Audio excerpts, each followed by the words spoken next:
पिछले वीडियो में हम लोग ट्रांसफार्मर यानी परिणामित्र का ट्रांसफॉर्मेशन रेशियो और ईएमएफ इक्वेशन देखा। ट्रांसफॉर्मेशन रेशियो में आप लोगों ने देखा कि E2/E1 बराबर N2/N1, यानी विद्युत वाहक बल सेकेंडरी का और विद्युत वाहक बल प्राइमरी का, इनके अनुपात को ट्रांसफॉर्मेशन रेशियो कहते हैं। अथवा सेकेंडरी में टर्नों की संख्या है N2 और प्राइमरी में टर्नों की संख्या N1 के अनुपात को ट्रांसफॉर्मेशन रेशियो कहते हैं। इसका हम लोग K से व्यक्त करते हैं और सारी बातें हो गई कि यदि K का मान 1 से अधिक होगा तो स्टेप अप ट्रांसफार्मर होगा, K का मान 1 से कम होगा तो स्टेप डाउन ट्रांसफार्मर होगा, और यदि K का मान 1 होगा तो ट्रांसफार्मर फ्लैट होगा। जितना वोल्टेज प्राइमरी से दिया जाएगा उतने सेकेंडरी से मिलेगा, अप डाउन नहीं करेगा। इसके बाद ईएमएफ इक्वेशन भी हम लोगों ने पढ़ा, 4.44 phi max F N1 volt अगर प्राइमरी का रहेगा, सेकेंडरी लेंगे तो ऐसे ही वहाँ पर N2 वोल्ट हो जाएगा। अब हम लोग इस पर न्यूमेरिकल भी करेंगे। बहुत इम्पॉर्टेंट चैप्टर है इलेक्ट्रिकल में, खास करके यूपी पीसीएल में। इससे कम से कम 8-10 क्वेश्चन पूछे जाते हैं और हर जगह इंटरव्यू में, वाइवा में भी इससे तमाम क्वेश्चन पुटअप किए जाते हैं। तो पहले हम लोग इससे फ्यू पॉइंट्स देख लें, टिप्स देख लें, फिर उसके बाद हम लोग न्यूमेरिकल भी करेंगे और ये भी जानेंगे आज कि हम लोग ट्रांसफार्मर का उपयोग क्यों करते हैं, हर जगह ट्रांसफार्मर क्यों लगे हुए हैं, इनकी उपयोगिता क्या है, इनको क्यों प्रयोग किया जाता है, ये भी देखेंगे। तो सबसे पहले कुछ फ्यू टिप्स लिख लें या महत्वपूर्ण पॉइंट्स लिख लें। तो ट्रांसफार्मर की पहले महत्वपूर्ण पॉइंट्स एक एक करके आज हम लोग चलते हैं। पहली पॉइंट आप लिखें कि इसकी क्षमता बहुत इम्पॉर्टेंट है, इसकी क्षमता केवीए में व्यक्त की जाती है।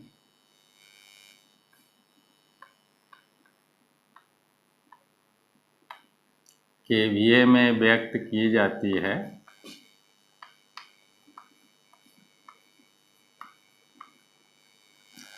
ये क्वेश्चन जो है 1 लाख बार पूछा जा चुका, ध्यान से नोट करें। 1 लाख बार ये क्वेश्चन पूछा जा चुका है।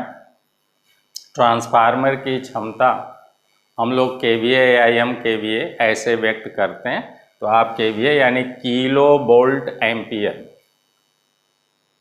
ध्यान से देख लें, वाट में नहीं, केवीए में यानी किलो वोल्ट एम्पियर में व्यक्त की जाती है। दूसर का लिख लें, क्रोड को लैमिनेट करने से, लैमिनेट का मतलब परतदार, लैमिनेट करने से भंवर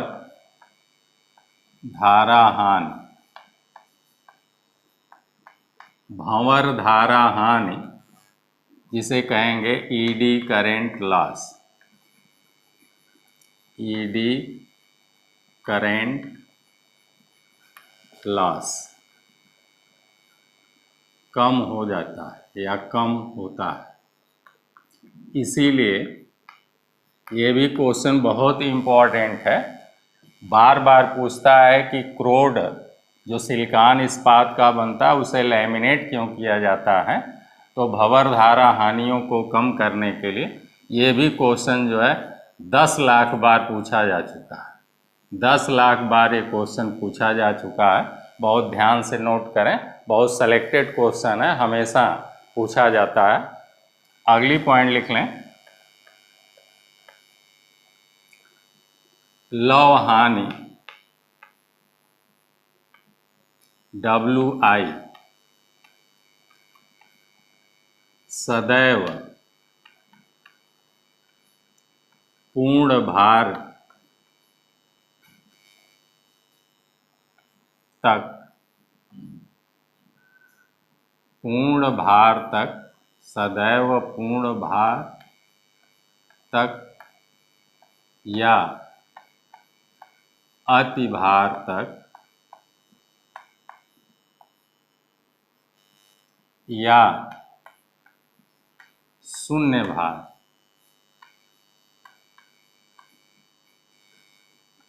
पर या शून्य भार पर भी स्थिर रहती है। लौह हानि स्थिर रहती है, ये नहीं बदलती है। लौह हानि 2 है,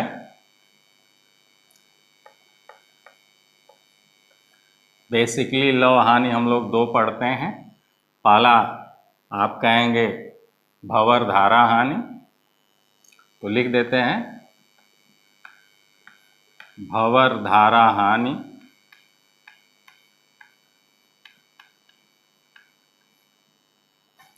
निम्न सूत्र से ज्ञात करते हैं।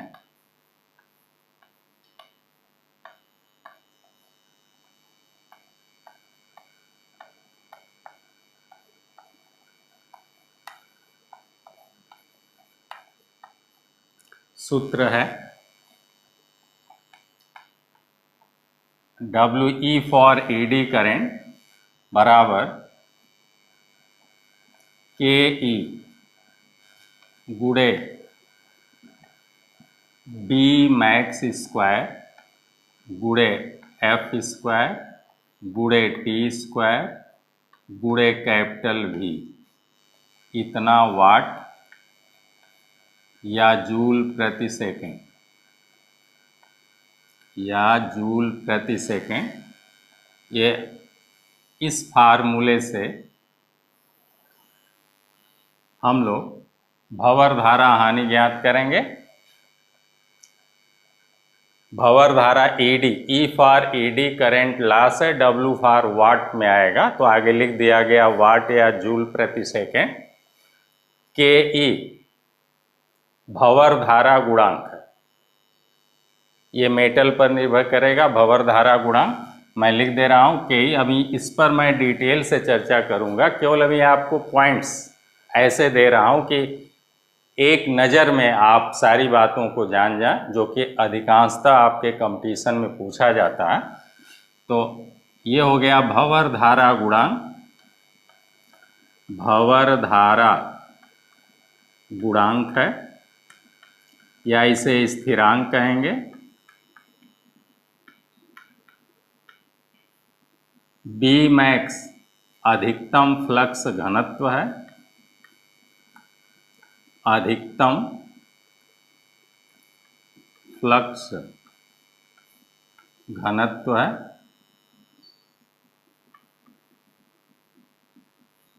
ये हो जाएगा वेबर प्रति मीटर स्क्वायर में।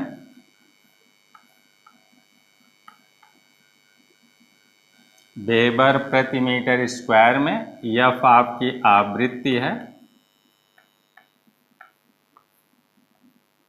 यह C/S अथवा हर्ट्स में या हर्ट्स कहेंगे। T पत्ती की मोटाई है, T लैमिनेशन की मोटाई है, या उसमें सीधे हिंदी में लिख देते हैं पत्ती की मोटाई। पत्ती की मोटाई मीटर में है, पत्ती की मोटाई मीटर में है, और V आयतन है, क्रोड का आयतन। V क्या है? V क्रोड का आयतन है, क्रोड का आयतन, यह घन मीटर में, कोष्ठ में मीटर घाते 3, यह है इसके मात्रक। इस तरह से जब इसे आप ऐसे रखेंगे तो आंसर वाट में अथवा जूल प्रति सेकंड में आएगा कि 1 सेकंड में हमारा कै जूल वैद्युत ऊर्जा भंवर धारा या ईडी करंट लॉस के रूप में क्षय हो रही है या नुकसान हो रही है। अगला हम लोग पॉइंट लिखेंगे शैथिल्य हानि। शैथिल्य हानि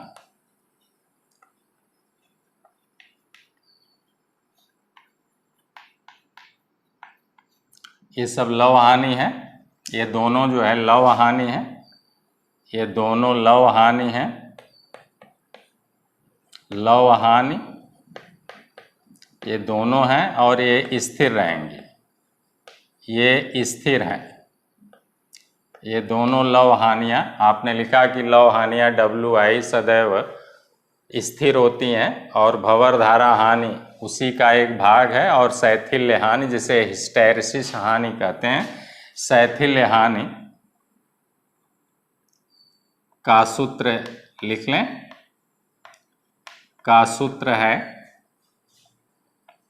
WH बराबर KH गुणे B मैक्स घाते 1.6 गुणे F गुणे V वाट अथवा जूल प्रति सेकेंड। इससे ज्ञात करेंगे, देख लें एक नज़र में। तो ये हानियाँ सदैव स्थिर रहती हैं, घटती बढ़ती नहीं है, बिना लोड के भी ये हानियाँ होंगी। अगली पॉइंट हम लोग लिखते हैं ताम्र हानि, जिसको कॉपर लॉस कहते हैं। ताम्र हानि यह लोड के अनुसार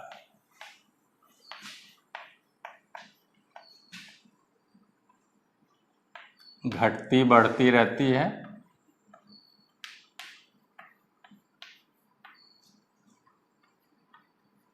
घटती बढ़ती रहती है।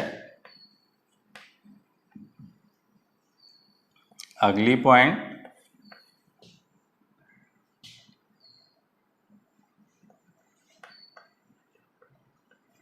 ताम्र हानि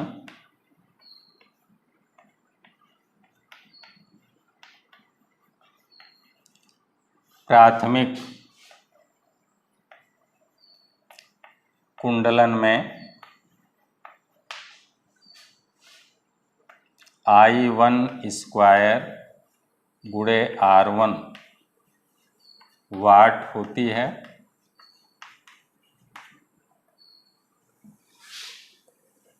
अगली पॉइंट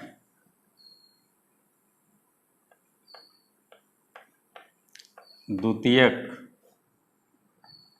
कुंडलन में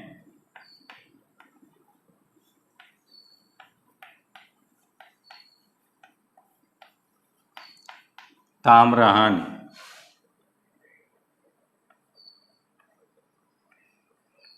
I2 स्क्वायर R2 वाट होती है।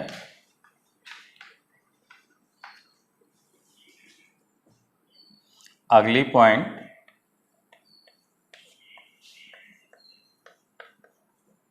लोड बढ़ने पर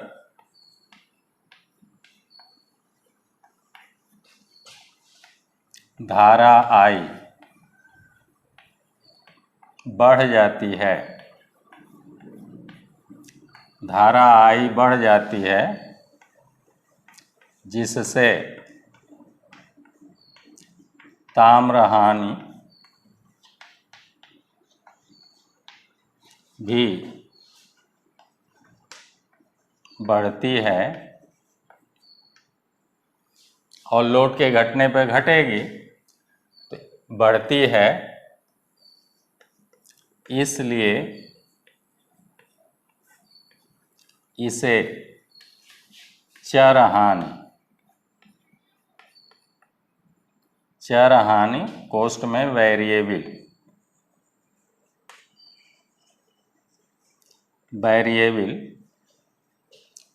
लॉस कहते हैं।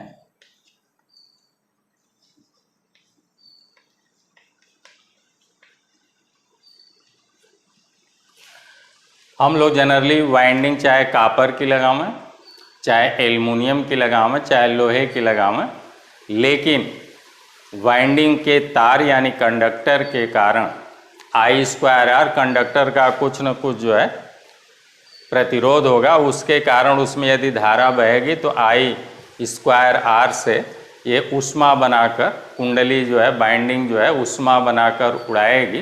तो वो कुंडली भले कापर की ना हो, भले वो लोहे के तार की हो अथवा एल्युमिनियम की तार की हो, लेकिन उसे कहेंगे हम ताम्रहान ही कहेंगे या कापर लॉस ही कहेंगे। और प्राइमरी में धारा I1 बहती है, उसका प्रतिरोध R1 है, तो इतना वाट। और ऐसे चूँकि लोड बढ़ने पर धारा बढ़ जाती है, आप देखें लोड जैसे बढ़ाएंगे, 100 वाट का आपका बल्ब है, तो 100 वाट के बल्ब का प्रतिरोध आपने, इसका रेजिस्टेंस आपने पढ़ा 484 ओम होता है, एक कंपनी लगाकर दावा करती है। ऐसे ही 200 वाट का अगर बल्ब लेंगे, 200 वाट का बल्ब लेते हैं तो इसका रेजिस्टेंस इसका आधा हो जाएगा, 242 ओम हो जाएगा। अब जाहिर सी बात है कि जैसे ही वाटेज बढ़ाते हैं तैसे ही प्रतिरोध घट जाता है, और प्रतिरोध घटेगा तो धारा 2 गुनी बढ़ जाएगी। देख लीजिए ध्यान से, यहाँ प्रतिरोध 484 है 100 वाट का, तो 200 वाट बढ़ा दिया तो प्रतिरोध 484 से घटकर आधा हो गया, 242 ओम हो गया। ये कैलकुलेटेड है, आप भी कैलकुलेट कर सकते हैं। पावर P बराबर V²/R से आप कैलकुलेट कर सकते हैं। यहाँ पर 200 वाट है, गुणे 200 वाट बराबर लिखेंगे V² 220 गुणे 220 बटे R। यहाँ से R इधर चला आएगा तो अगली लाइन में हो जाएगा, अब ये मैं यही मिटा के लिख दे रहा हूँ, R वहाँ चला जाएगा और ये 200 नीचे आ जाएगा, तो ऐसे 200 हो जाएगा, यहाँ हो जाएगा R बराबर। तो 200 वाट के प्रतिरोध बल्ब का फिलामेंट का प्रतिरोध या रेजिस्टेंस हम लोग ज्ञात कर सकते हैं। ये देखिए ऐसे, ये इससे कट गया, 2 11 22। अब देखें 11 दूना 22 के 2 हाथ में लगा 2, और 11 दूना 22 और 2 24, तो 242 ओम आ गया R का मान। तो इस तरह से 242 ओम 200 वाट का है। तो आप देखिए ना, जैसे जैसे हम लोग लोड बढ़ाएंगे, यही वाट में लोड हमारा वाट है, आपने 100 वाट का बल्ब लगा रखा है, 1000 वाट का हीटर लगा रखा है, तो ये हमारा जो लोड होता है बेटा वो वाट में होता है। तो जैसे जैसे हम लोग वाटेज बढ़ाते जाते हैं प्रतिरोध घटता जाता है, और फिर जब प्रतिरोध घटेगा तो उसमें धारा का मान बढ़ने लगता है। इस तरह से जब धारा का मान बढ़ेगा तो हमारी ताम्रहानियाँ भी बढ़ने लगती हैं। तो इस तरह से इन्हें हम कहते हैं कापर लॉस। ताम्रहानि का मतलब उसमें तांबे का कोई नुकसान नहीं होता है, बल्कि तांबे के तार की वजह से या एल्युमिनियम की तार के वजह से जो वैद्युत ऊर्जा का क्षय होता है, जितनी वैद्युत ऊर्जा इस फार्मूले से अथवा इस फार्मूले से ऊष्मा बनकर उड़ जाती है, उसी को हम कहते हैं, या बाइंडिंग उड़ाती है, उसे हम कहते हैं ताम्रहानियाँ। तो इस तरह से चूँकि ये जो है लोड बढ़ेगा तो धारा बढ़ेगी, तो इस तरह से आप कहेंगे लोड बढ़ने पर धारा I बढ़ जाती है, जिससे ताम्रहानि भी बढ़ती है। इसीलिए इसे ताम्रहानि को चरहानि या वेरिएबल लॉस कहते हैं। कैसे जो है लोड बढ़ेगा तो धारा कैसे बढ़ेगी, ये आपने देखा कि रेजिस्टेंस घट जाएगा, और उसी परिपथ में जैसे रेजिस्टेंस आधा होगा धारा 2 गुनी हो जाएगी, रेजिस्टेंस 2 गुना होगा धारा आधी हो जाएगी, खटाक दो। अगली पॉइंट हम लोग इसी में देखते हैं, अब इसको मिटा देते हैं। अगला क्वेश्चन पॉइंट देखेंगे, इम्पॉर्टेंट पॉइंट हम लोग बेटा नोट कर रहे हैं, ये सब इम्पॉर्टेंट आपकी पॉइंट है, एक नज़र में है। तो अगली पॉइंट हम लोग देखेंगे ट्रांसफार्मर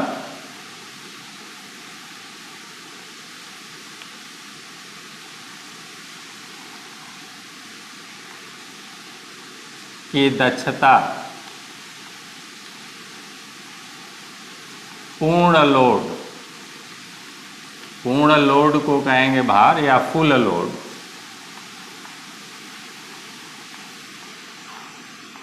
फुल लोड पर सर्वाधिक होती है। फुल लोड पर सर्वाधिक होती है। वैसे प्रत्येक मशीन की, इलेक्ट्रिकल जितने भी इक्विपमेंट हैं सबकी दक्षता फुल लोड पर ही सर्वाधिक होती है। वैसे ही ट्रांसफार्मर की होती है। आप लोगों को लिखाया गया कि इसकी दक्षता 98% हो सकती है। और दक्षता मैक्सिमम होने की एक कंडीशन, शर्त भी आपको पिछले उसमें लिखाया जा चुका है कि जब ताम्र हानियाँ बराबर लौह हानियाँ होगा या स्थिर हानियाँ बराबर चर हानियाँ होता है, दोनों हानियाँ जब बराबर होती हैं तो उस समय ट्रांसफार्मर की दक्षता सर्वाधिक होती है। अगली पॉइंट लिख लें,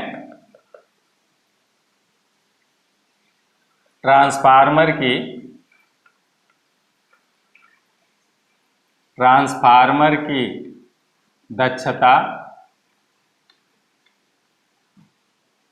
इकाई पावर फैक्टर या इकाई शक्ति गुणक का मतलब 1। पावर फैक्टर का अधिकतम मान 1 होता है। 1 को ही कहेंगे इकाई शक्ति गुणक अथवा एक शक्ति गुणक पर सर्वाधिक होती है।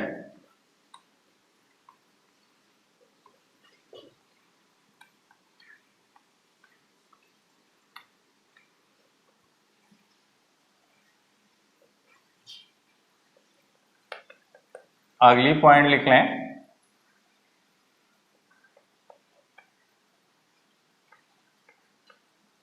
ट्रांसफार्मर का प्रयोग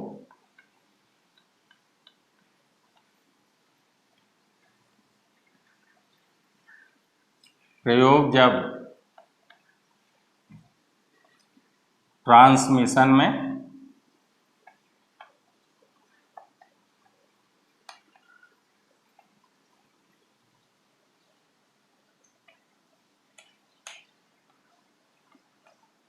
या सब स्टेशन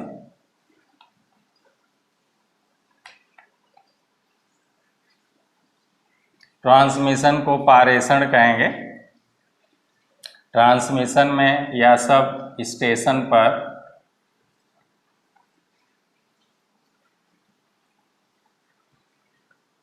पर किया जाता है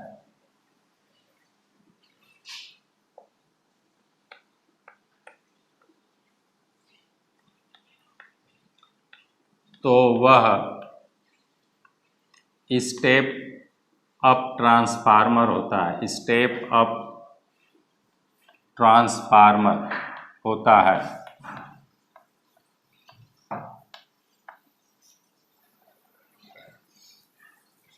अगली पॉइंट,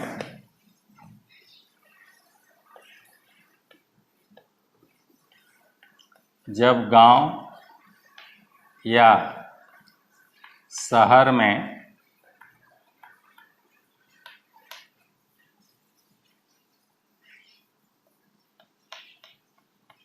लोगों को वैद्युत ऊर्जा का वितरण ट्रांसफार्मर से किया जाता है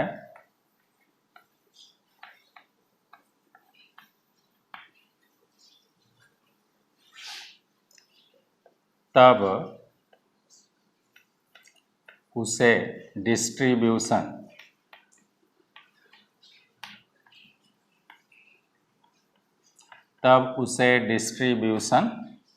ट्रांसफार्मर या वितरण कहते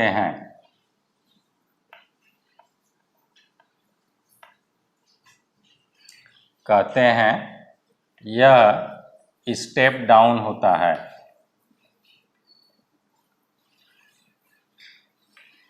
यह स्टेप डाउन ट्रांसफार्मर होता है।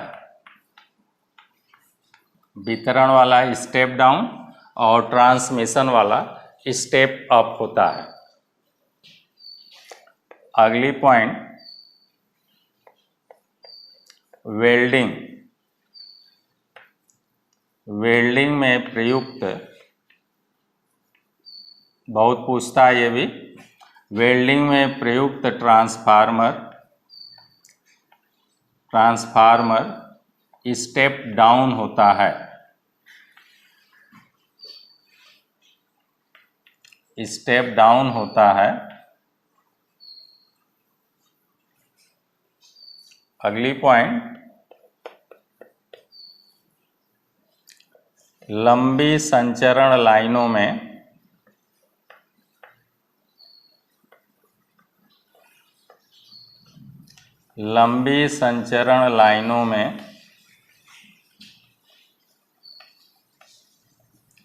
वोल्टता पात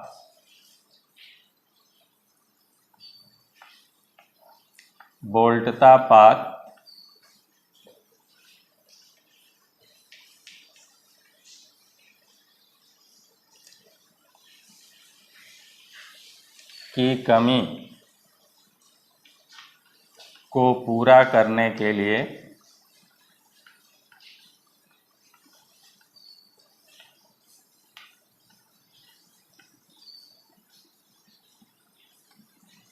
बीच में जो ट्रांसफार्मर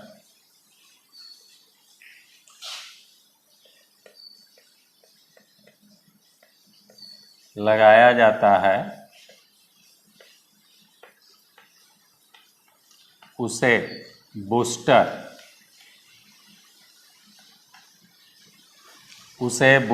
ट्रांसफार्मर कॉस्ट में अभिवर्धक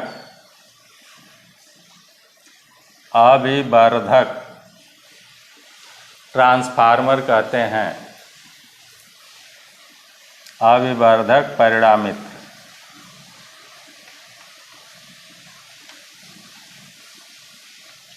कोष्ठबंध कहते हैं।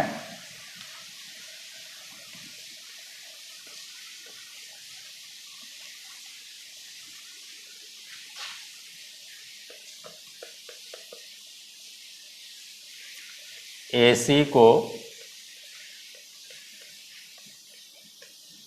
डीसी में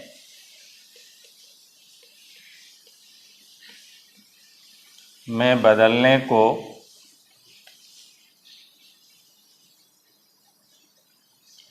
दिष्टकरण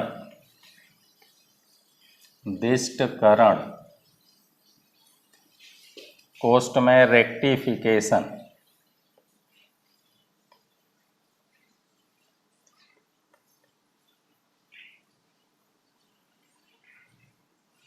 रेक्टिफिकेशन कहते हैं।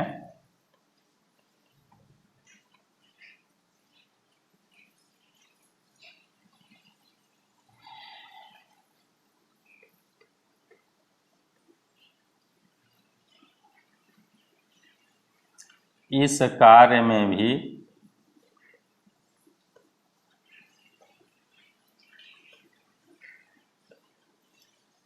सप्लाई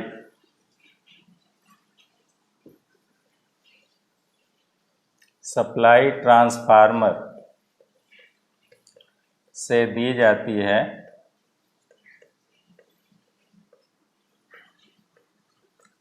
तब उसे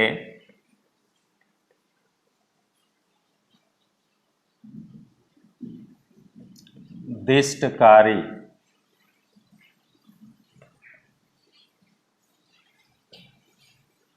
परिणामित्र कहते हैं।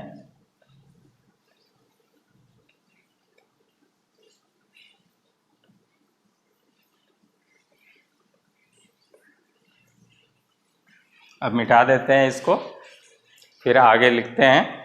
ट्रांसफार्मर हम लोगों का चल रहा था तो उसी में लिख लें बूस्टर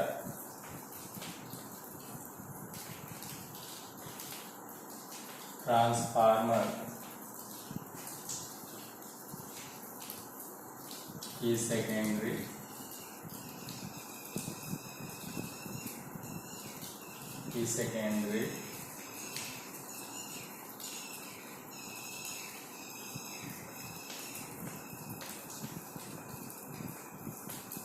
संचरण लाइन के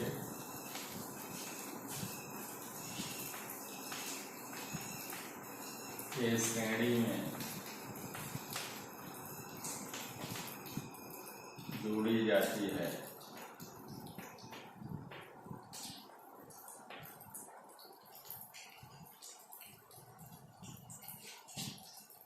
अगली पॉइंट,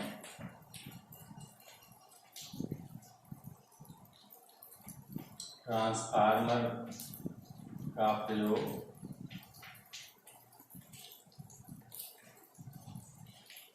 एसी मोटरों को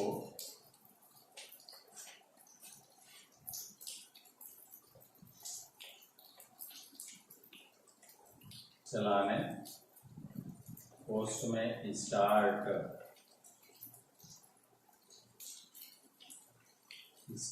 करने में, चलाने में किया जाता है।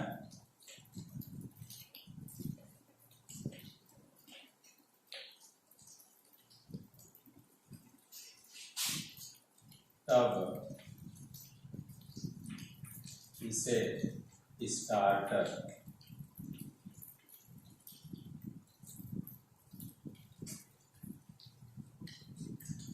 प्रवर्तक, स्टार्टर यानी प्रवर्तक ट्रांसफार्मर कहते हैं।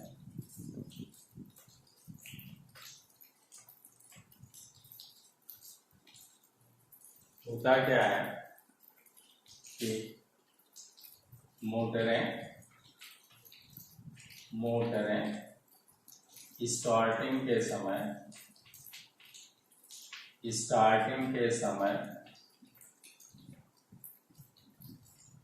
5 से 7 गुना धारा ज्यादा लेती हैं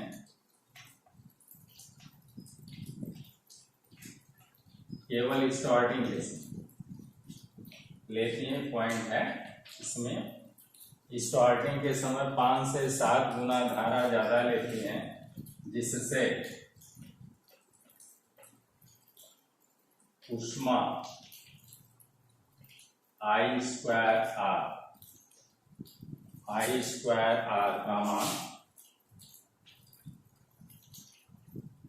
का मान बहुत अधिक हो जाता है,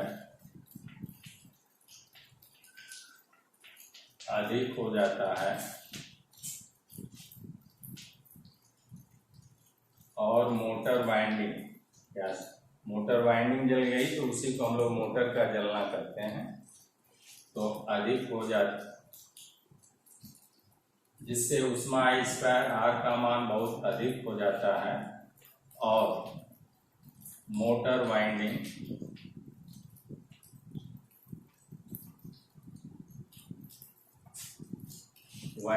के जलने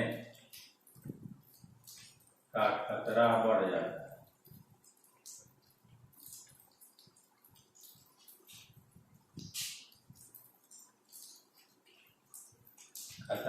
जाता है। इसीलिए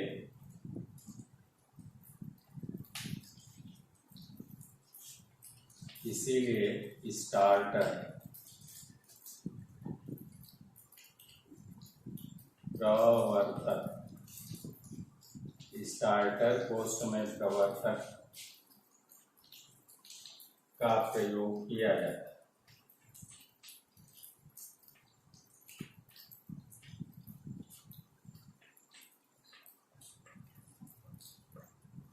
अगली पॉइंट लिखना है इसमें, स्टार्टर ट्रांसफार्मर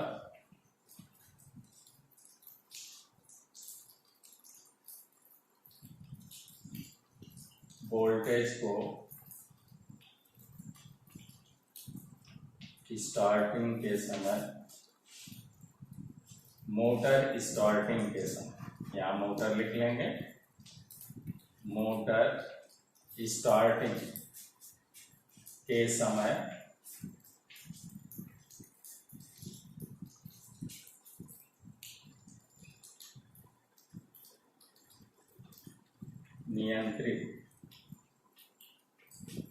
नियंत्रित का मतलब कम करना, नियंत्रित कोष्ठ में कम, नियंत्रित कर देता है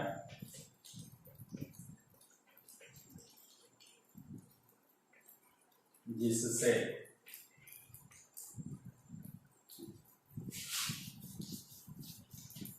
मोटर में धारा भी कम हो जाती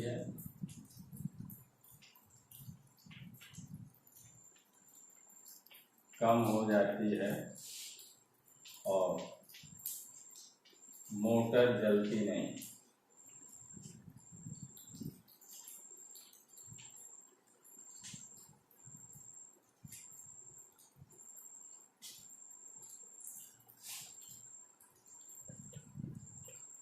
तो जब ये वोल्टेज को नियंत्रित करेगा तो उस समय धारा अपने आप कम हो जाएगी, और जब धारा कम हो जाएगी, क्योंकि हमारा ट्रांसफार्मर केवल वोल्टेज नियंत्रित करता, धारा अपने आप कम हो जाती है, बढ़ जाती है, वो बात अलग है। तो इस तरह से वोल्टेज व धारा को नियंत्रित कर देता है, जिससे या दोनों बातें लिख लें, कम कर देता है और धारा को भी कम कर देता है, ऐसे भी लिख लें।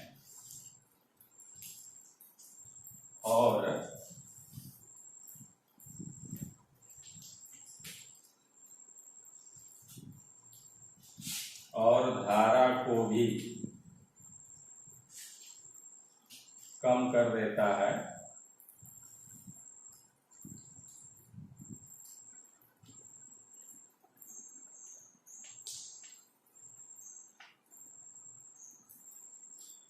इस तरह से स्टार्टर का जब काम करेगा तो इसे स्टार्टर ट्रांसफार्मर कहेंगे। एक अगली पॉइंट चलते हैं, क्यों हम लोग स्टार्टर लगाते हैं, ये भी पॉइंट आपको ऊपर लिखा दी गई। अगली पॉइंट हम लोग लिख लेते हैं, वह ट्रांसफार्मर जिसमें एक ही वाइंडिंग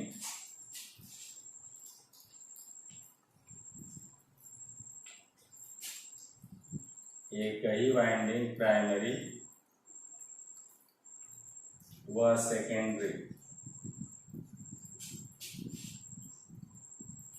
सेकेंडरी का कार्य करती है,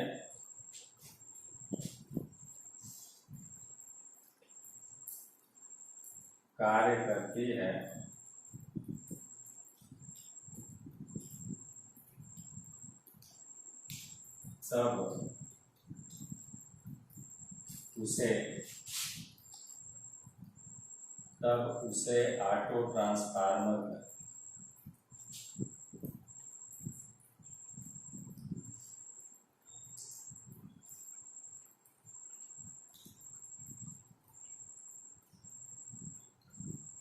अगली पॉइंट लिख लें, ट्रांसफार्मर में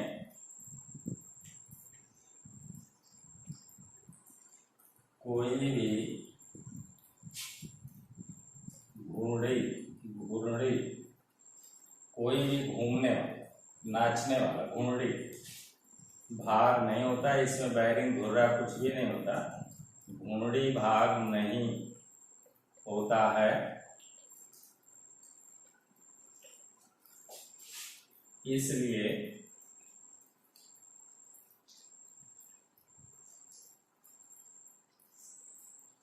इसमें यांत्रिक हानि,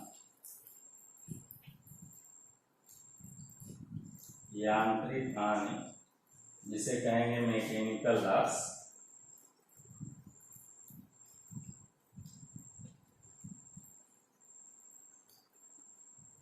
मैकेनिकल लॉस नहीं होता है।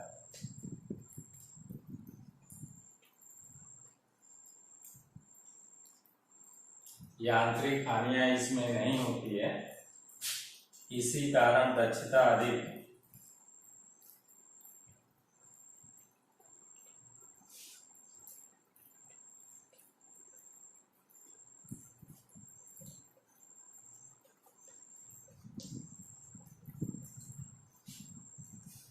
अगली पॉइंट हम लोग मिटा दें, देखते हैं अगली पॉइंट।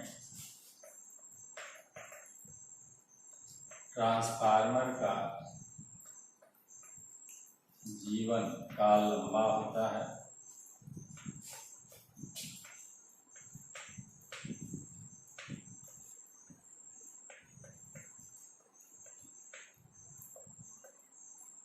अगली पॉइंट,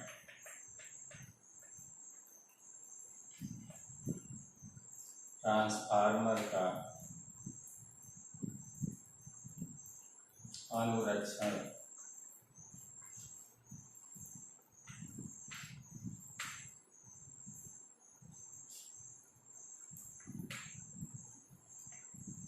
बहुत कम या अनुरक्षण लागत बहुत कम होता है।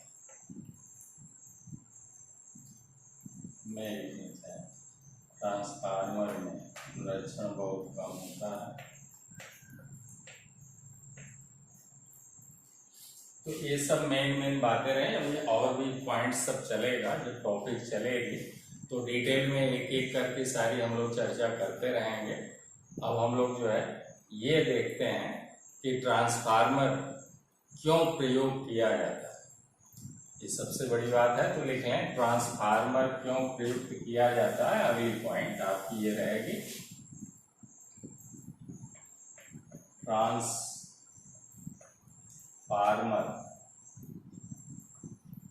का प्रयोग क्यों किया जाता है, या का प्रयोग क्यों।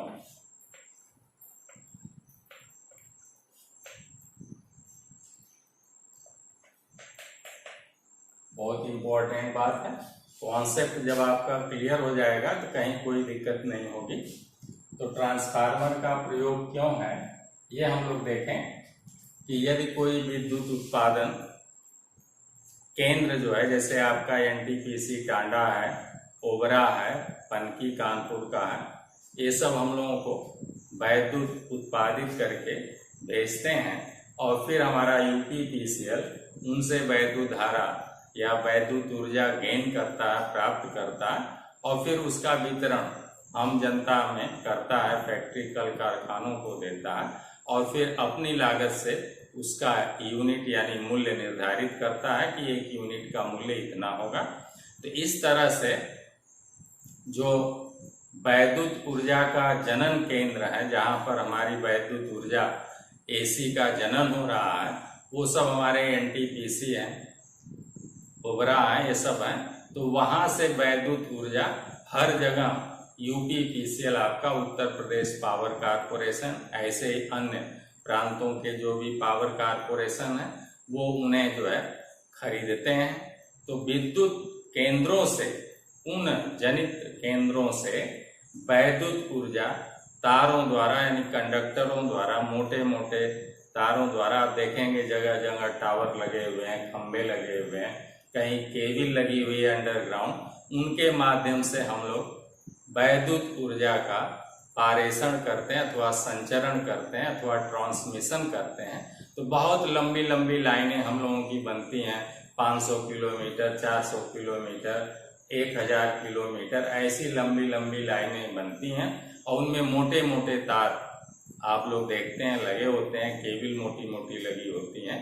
तो इस तरह से उन तारों का कुछ न कुछ प्रतिरोध होता है और जिसके कारण वो जो है उन प्रतिरोध के कारण हमारी ऊष्मा के रूप में वैद्युत ऊर्जा का क्षय होता है।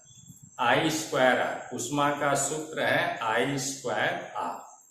तो जब I स्क्वायर आर का मान बढ़ जाएगा तो मालूम हुआ कि मैक्सिमम वैद्युत ऊर्जा जो जनित केंद्रों से चल रही है, टांडा से चल रही है, ओबरा से चल रही है, पनकी से चल रही है, वो सारी वैद्युत ऊर्जा तार ही जो है ऊष्मा बनाकर उड़ा दे रहा है और जिस शहर को भेजी जा रही है उस शहर में आधा तिया हमारी वैद्युत ऊर्जा पहुंच रही है। जैसे हम लोगों की लंबी सिंचाई की नाली हो और वो नाली कच्ची हो तो गर्मी के दिनों में आप देखते हैं कि आपके ट्यूबवेल का या पंप का पानी जो है पूरा नाली की जमीन ही सोख जाती है और खेत में जाते जाते पानी आधा हो जाता है। तो उसी तरह से ये वायर भी अपने रेजिस्टेंस के कारण वैद्युत ऊर्जा को ऊष्मा बनाकर, और ऊष्मा का सूत्र I स्क्वायर आर, उससे ऊष्मा बनाकर उड़ाते रहते हैं, जिससे भेजी गई संपूर्ण वैद्युत ऊर्जा उस शहर तक नहीं पहुंच पाती है। तो हम इसी को कहते हैं लाइन लॉस। तो इसी लाइन लॉस को कम करने के लिए हम लोग ट्रांसफार्मर लगाते हैं। तो होता क्या है, एक कॉन्सेप्ट देखिए, होता क्या है कि ये आपका जनरेटर है, ये आपका जनरेटर हो गया, ये हो गया आपका जनरेटर, और इस जनरेटर से अब जो है वैद्युत ऊर्जा आएगी आपके ट्रांसफार्मर में डालेंगे। अब यहाँ से वैद्युत ऊर्जा हम लोग जो है तार के माध्यम से अब ट्रांसफार्मर में या परिणामित्र में डाल देंगे। तो ये हमारा जो है बन जाएगा ऐसे। ये मान लीजिए कि ये प्राइमरी हो गई ऐसे, और ये आपकी जो है सेकेंडरी इधर लगा देते हैं ऐसे। अब सेकेंडरी में टर्नों की संख्या ज्यादा कर दी गई, इससे जो है कई गुना बढ़ा। अब ये जो है सप्लाई शहर को जा रही है, हमारे शहर को आ रही है या गांव को जा रही है, ये अब कस्बे की ओर या शहर की ओर ये सप्लाई जा रही है। ये हमारा जो ट्रांसफार्मर हुआ, ये ट्रांसफार्मर, ये स्टेप अप ट्रांसफार्मर हो गया। ये कौन सा ट्रांसफार्मर हो गया, स्टेप अप लगाएंगे, यानी जन्म केंद्रों पर वैद्युत ऊर्जा जहां पर जनित की जाती है, यानी जन्म केंद्रों पर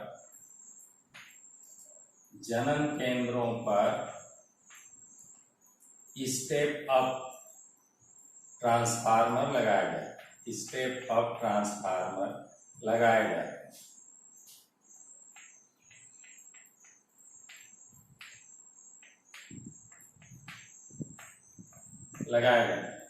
अब क्या होगा, आप यहां से देखें, अगर आपने 1000 वाट की शक्ति, 1000 वाट बराबर होता है जूल प्रति सेकेंड, चाहे 1000 वाट कहिए अथवा जूल प्रति सेकेंड कहिए। 1000 वाट की शक्ति आपने प्राइमरी में डाला, इस प्राइमरी में डाला, तो सेकेंडरी अगर चूंकि ये नुकसान, आदर्श अगर ट्रांसफार्मर मान लें कि इसमें कोई लॉसेस नहीं है, तो ये सेकेंडरी भी हमें इस शहर की ओर 1000 वाट ही देगी। इस शहर की ओर इधर हमें ये कितना देगी, 1000 वाट ही देगी। 1000 वाट जूल प्रति सेकेंड चाहे कहें, इतना ये देगी, क्योंकि इसकी दक्षता हम लोगों ने मान लिया 100% है, इसमें कोई लॉसेस नहीं हो रहे हैं। तो जितना शक्ति टांडा या पनकी देगा इसके प्राइमरी में, उतने सेकेंडरी शहर की ओर भेजेगी। अब देखिए होगा क्या, अगर 1000 वाट, तो पावर P बराबर होता है, पावर P बराबर VI, इतना वाट होता है। अब देखें, अगर पावर 1000 वाट आपने भेजा तो 1000 वाट ये हो गया, बराबर V का मान लीजिए कि आपका 200 वोल्ट है, तो 200 या 100 वोल्ट है, V का मान 100 वोल्ट है, तो गुणे I का मान हो जाएगा 10 एम्पीयर। कितना हो गया I? आई का मान हो गया 10 एम्पियर, तब हो जाएगा 1000 वाट। देखिए ना, जितना आप इनपुट करेंगे उतना आउटपुट आपको मिलेगा, जितना प्राइमरी में डालेंगे उतना सेकेंडरी में भी मिलेगा। तो पावर 1000 वाट डाल रहे हैं, तो अगर वोल्टेज 100 रख रहे हैं तो आई का मान 10 एम्पियर हो जाएगा। ऐसे ही अब अगर आप वोल्टेज 200 कर देते हैं तो धारा आई का मान 5 एम्पियर हो जाएगा। ये धारा का एम्पियर हो जाएगा, 5 एम्पियर हो जाएगा।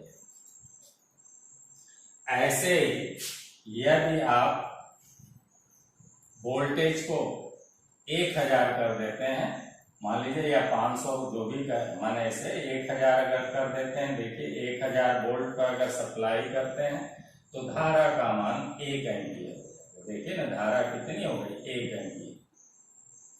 अब अगर हम 10,000 कर दें, कितना कर दें, 10,000, वोल्टेज का मान 10,000 कर दें, तो हमारा धारा जो है 0.1 एम्पियर हो जाएगा।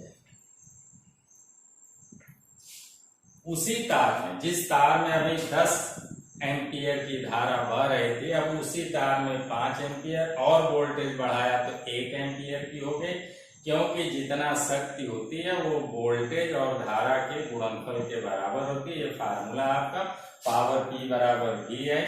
ऐसे ही अभी आपने और वोल्टेज बढ़ा देंगे, मान लीजिए कि 1,00,000 वोल्ट कर दिया, 1,00,000 वोल्ट कर दिया, तो क्या हो जाएगा, अब धारा का मान हो जाएगा 0.01 एम्पियर। अब इसी तार में जब 10 एम्पियर की धारा बह रही थी, तब लॉस कितना हो रहा था, देखें, तब लॉस बराबर था आपका, ऊष्मा का सूत्र लगाएंगे, लॉस ऊष्मा के रूप में होगा, तो ऊष्मा का सूत्र I²R लगाएंगे, तो बराबर हो जाएगा 10 का वर्ग गुणे R। R आपके तार का जितना लंबा तार होगा, ओवरा से आ रहा है, फनकी से आ रहा है, उसका जितना भी रेजिस्टेंस हो जाएगा, मान लीजिए कि रेजिस्टेंस अगर केवल जो है हम 2 ओम ही मान लेते हैं कि रेजिस्टेंस, ऐसा है नहीं, रेजिस्टेंस तो बहुत ज्यादा रहेगा, लेकिन अगर 2 ओम या 5 ओम ही मान लें, मान लीजिए 5 ओम मान लें, तो ये हो जाएगा 100/500। ये 500 वाट अथवा 500 जूल प्रति सेकेंड आपकी ऊर्जा क्षय। यही हो गया लाइन लॉस, इसी को क्या कहेंगे, यही हो गया आपका लाइन लॉस। देखें, वहां से 1000 जूल ऊर्जा प्रति सेकेंड जो है इस जनरेटर से भेजी जा रही है, लेकिन शहर में पहुंचते पहुंचते 500 वाट जो ऊष्मा बनकर उड़ गई और केवल 500 वाट या 500 जूल ऊर्जा प्रति सेकेंड की दर से आपके शहर में पहुंच रही, इसी को लाइन लॉस कहेंगे। और इसी लॉस को कम करने के लिए अब हम लोग क्या करेंगे, वोल्टेज बढ़ा देंगे। तो वोल्टेज अगर आप जो है देखें 1000 कर दिया, तो उसी अवतार में जहां 10 एम्पियर की धारा जा रही थी, अब 1 एम्पियर की धारा जाने लगेगी, अथवा 0.1 एम्पियर की जाने लगेगी, अथवा 1,00,000 वोल्ट कर देंगे। तो 0.1 पर ही आप देख लें, अगर 0.1 यानी आपने 1000 वोल्ट कर दिया, इधर स्टेप अप करके इधर का वोल्टेज 1000 वोल्ट कर दिया, तो इधर का वोल्टेज आपका जो है, पहले मान लीजिए कि 100 वोल्ट था, 200 वोल्ट जो भी, अब इधर का अगर वोल्टेज आप 10,000 कर देते हैं, तो इसी तार में धारा का मान अगर 10,000 कर देते हैं, 10,000 वोल्ट अगर ये कुंडली बना देती है, तो क्या हो जाएगा, आप देखें धारा का मान इसमें 0.1 एम्पियर का बहने लगेगा। अब इसके हिसाब से अगर आप देखें तो I²R यानी ऊष्मा जो है, ये ऊष्मा हो जाएगी, अब ऊष्मा बराबर हो जाएगा 0.1 का वर्ग गुणे 5 बराबर हो जाएगा, ये हो जाएगा 0.01 गुणे 5 बराबर हो जाएगा 0.05 वाट अथवा जूल प्रति सेकंड। अब देखिए लाइन लॉस आपका कितना कम हो गया। तो इस तरह से हम लोग जो है वोल्टेज को बढ़ाते हैं और वहां पर स्टेप अप ट्रांसफार्मर लगा देते हैं, जो कि वोल्टेज को ऐसे 11,000, 22,000, 44,000 वोल्ट कर देता है, जिससे इस सेकेंडरी परिपथ में बहने वाली धारा का मान बहुत कम हो जाता है और ये हमारा लाइन लॉस जो है इस तरह से घट जाता है। अब हमारा लाइन लॉस बहुत कम होगा और मैक्सिमम वैद्युत ऊर्जा जो है हमारे शहर तक, हमारे कस्बे तक आराम से पहुंच जाएगी। और लाइन लॉस ही कम नहीं होगा, इसके साथ साथ बहुत फैक्टर आप पे निर्भर करेंगे। अगर ये लाइन लॉस को आप नहीं रोकते हैं, स्टेप अप ट्रांसफार्मर नहीं लगाते हैं, तो क्या होगा, 10 एम्पियर की, 20 एम्पियर की, इसी तार में 50 एम्पियर की जब धारा बहेगी, सीधे आप 220 वोल्ट पर आपने जनित किया और 440 वोल्ट पर आपने जनित किया, तो और सीधे 440 वोल्ट को आप सीधे जनरेटर से भेज देंगे शहर को, तो क्या होगा कि आप देखें कि 5 एम्पियर की, 10 एम्पियर की ऐसे धारा बहेगी और इतने लंबे तार का प्रतिरोध बहुत अधिक होगा। इसलिए I2R से ये तार आपका गर्म होने लगेगा, एज ए हीटर की तरह से लाल हो जाएगा, रेड हॉट हो जाएगा और ये जगह जगह पोल से, खंभे से टूट कर गिरने लगेगा। इसलिए आपको मोटा तार लगाना पड़ेगा। जब मोटा तार लगाएंगे उसकी कीमत बढ़ जाएगी। मोटे तार का भार अधिक होगा, इसलिए आपको हैवी खंभे और हैवी टावर लगाने पड़ेंगे। इस तरह से हमारा लाइन बिछाने का खर्चा जहां पर 100 रुपया है वहां पर 1,000 आने लगेगा, कई गुना, 10 गुना, 5 गुना बढ़ जाएगा। इस तरह से हमारा जो है बहुत ज्यादा खर्चा बढ़ जाएगा।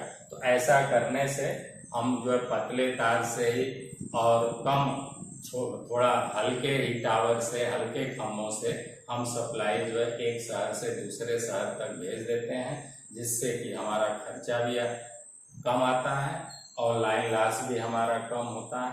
तो ये सारे फायदे हमारे स्टेप अप ट्रांसफार्मर के लगाने का या ट्रांसफार्मर की उपयोगिता है। फिर जब शहर में हम पहुंचते हैं तो फिर एक स्टेप डाउन ट्रांसफार्मर लगाकर स्टेप डाउन ट्रांसफार्मर एक फिर लगा देते हैं यहाँ शहर में स्टेप डाउन, जिसे हम कहते हैं डिस्ट्रीब्यूशन ट्रांसफार्मर है या ये वितरण, इसी कहेंगे वितरण पैरामीटर है। और फिर इससे सप्लाई लोगों के घरों में दे देते हैं और ये जो है 220 वोल्ट पर कन्वर्ट कर देता है। ये 220 वोल्ट पर बदल देता है, कन्वर्ट कर देता है, बदल देता है।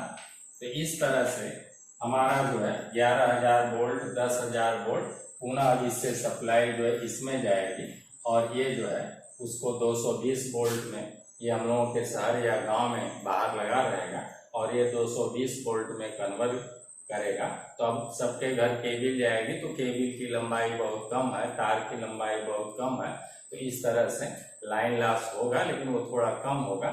लेकिन बहुत जब हम लोग जन्म केंद्रों से एक शहर से दूसरे शहर तक सप्लाई भेजते हैं तो उस समय यही है आपका ट्रांसमिशन या पारेषण स्टेप अप द्वारा करेंगे और डिस्ट्रीब्यूशन जो है आप स्टेप डाउन ट्रांसफार्मर से कर देते हैं। तो इस तरह से हम लोग लाइन लॉस से बच जाते हैं। यही सबसे प्रमुख उपयोगिता हमारे ट्रांसफार्मर की है और आपके यूपीपीसीएल का यही सबसे बड़ा हथियार है, सबसे बड़ा इंस्ट्रूमेंट है। अब हम लोग आगे देखते हैं। कल का जो हम लोगों ने परिणमन अनुपात ट्रांसफॉर्मेशन रेशियो पढ़ा है उस पर एक आध न्यूमेरिकल कर लेते हैं, बहुत इंपॉर्टेंट है।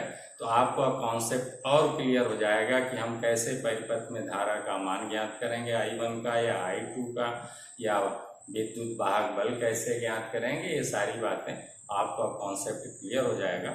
एक न्यूमेरिकल देखते हैं इसमें। ये क्वेश्चन है हम लोगों का, एक 25 kVA ट्रांसफार्मर की प्राथमिक कुंडलन में 250 टर्न है। तो ये जो 250 टर्न है बेटा, ये N1 का मान दिया हुआ है और द्वितीयक में यानी N2 का मान ये है आपका 40 टर्न है।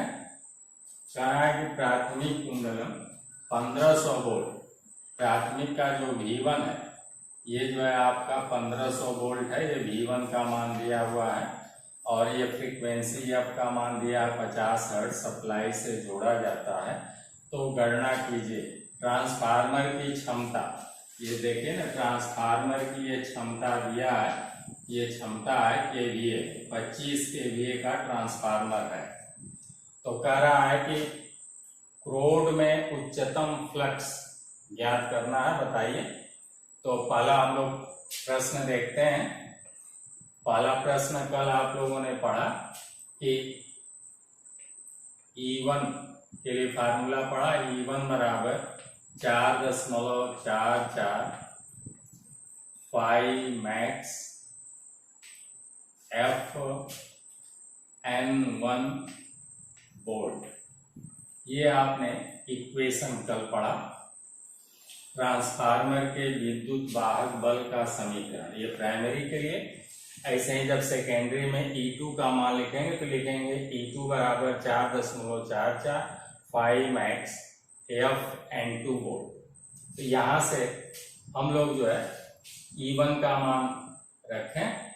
कह रहा है कि प्राथमिक कुंडली में E1 अथवा V1 का मान 1500 दिया है, तो यहाँ पर लिखेंगे, ये देखिए E1 अथवा V1 का मान 1500 दिया, तो यहाँ पर लिखेंगे 1500 बराबर 4.44 गुणे 5 मैक्स, इसी का मान ज्ञात करना है। 5 मैक्स गुणे फ्रीक्वेंसी आपकी 50 हर्ट्ज है और प्राइमरी में टर्नों की संख्या 250, तो गुणे टर्नों की संख्या 250। यहाँ से 5 मैक्स बराबर ज्ञात किया जाए, यदि 5m लिखें तो बराबर हो जाएगा, यहाँ 1500 ऐसे ही रहने दें, बटे में यहाँ गुणा है इसका और इसका, इधर आके भाग हो जाएगा, तो बटे में हो जाएगा 4.44, नीचे ही आ जाएगा 50 और नीचे ही आ जाएगा 250।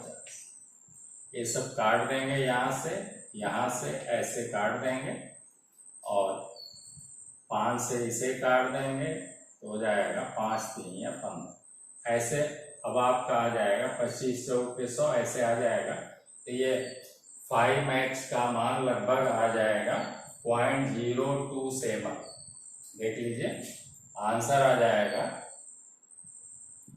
0.027 वेबर।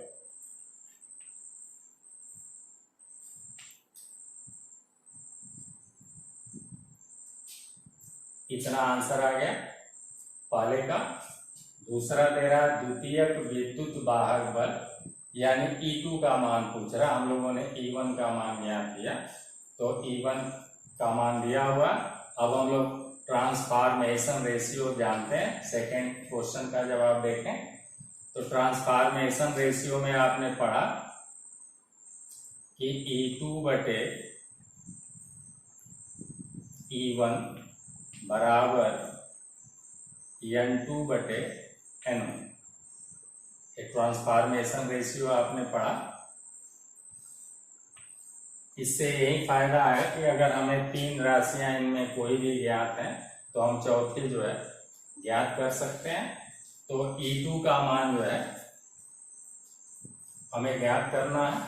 करा द्वितीयक विद्युत वाहक बल, इसी E2 का मान ज्ञात करना है। तो हम लोग लिखेंगे, मान रखेंगे तो लिखेंगे E2 बटे E1। E1 का मान आपका दिया है 1500 वोल्ट, तो लिखेंगे यहाँ पर बटे 1500 बराबर N2 का मान दिया है 40, तो यहाँ पर लिखेंगे 40 बटे N1 का मान दिया है N1 250, ऐसे लिख लेंगे 250। अगली लाइन में लिखेंगे E2 बराबर हो जाएगा 40, यहाँ 1500 से भाग है, फिर ये गुणा करेंगे तो 40 गुणे 1500 बटे 250, ऐसे कर देंगे, ये काट देंगे, 5 से तो 30 हो जाएगा, 5 पचे 25, 5 8 40, 8 3 24, 240 आ गया। तो बराबर आ गया 240 वोल्ट। एक आंसर आपका ये आया था, पाई मैक्स बराबर इतना आंसर आ गया और इतना बराबर इतना, ये आपका आंसर है। अब करा पूर्ण भार पर तीसरा, करा पूर्ण भार पर प्राथमिक व द्वितीयक धारा ज्ञात कीजिए। तो प्राथमिक के लिए हम लोग जानते हैं V1 I1 ऐसे लिख लें, प्राथमिक में धारा लिख लेंगे, प्राथमिक धारा। अगली पॉइंट तीसरा हम लोगों का ये चल रहा है, तीसरे में 2 पार्ट पूछा, प्राथमिक व द्वितीयक धारा। तो हम लोग लिख रहे हैं प्राथमिक धारा I1 पूछ रहा है, तो प्राथमिक धारा I1 के लिए लिखेंगे। तो हम लोग जानते हैं कि V1 I1 बराबर KVA गुणे 1000, ऐसे, या आप ऐसे भी लिख सकते हैं KVA गुणे 1000 बराबर V1 I। यही है किलो वोल्ट एम्पियर, यह है वोल्ट एम्पियर। चूंकि किलो है इसलिए इसे वोल्ट एम्पियर में बदलने के लिए 1000 से गुणा कर देते हैं। ये बन गया वोल्ट एम्पियर, और इधर भी V को वोल्ट में, I को एम्पियर में, तो इधर भी वोल्ट एम्पियर बन गया और इधर भी KVA बन गया वोल्ट एम्पियर। इस तरह से एक सूत्र बन गया कि KVA गुणे 1000 बराबर होता है V1 I1 या VI।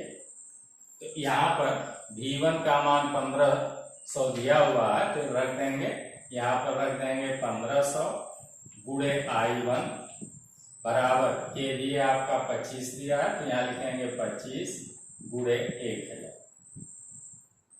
इसलिए I1 बराबर हो जाएगा 25 गुणे 1000 बटे 1500।